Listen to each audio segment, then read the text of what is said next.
On a énormément de raisons, de bonnes raisons de planifier. Et si vous êtes là, c'est que vous avez envie d'approfondir le sujet, bien entendu. Alors pourquoi planifier? Bingo, vous l'avez noté parmi les premiers éléments. Pour gagner en efficacité, pour être sûr de faire ce qui a une importance à long terme aussi, et ne pas se laisser perturber par les urgences qui sont parfois comment dire, des occasions de nous éloigner de nos objectifs à long terme. Donc planifier permet de garder ce long terme à l'esprit pour améliorer ses résultats ou ses revenus. Je pense que vous l'avez mentionné aussi. Je vois que Blaise parlait de rester dans l'essentiel.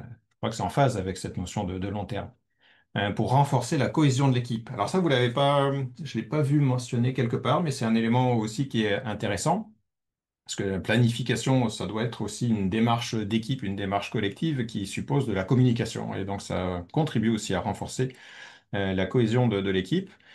Et en termes de communication, mais vous pouvez déborder au-delà de l'équipe pour toucher différentes parties prenantes, banques, partenaires ou clients. Et aussi être prêt avant ses concurrents. On a aussi cette notion de planification, mais aussi d'envisager plusieurs planifications.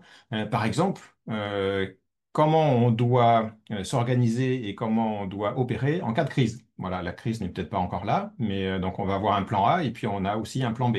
Et si on a déjà préparé le plan B au moment où la crise arrive, on a forcément une longueur d'avance sur ses concurrents. Pour gagner en liberté, voilà, je pense qu'on est là pour construire des entreprises qui nous permettent d'accéder à un certain niveau de liberté par la suite. Un planifié peut nous permettre d'y arriver. Voilà, et vous en avez aussi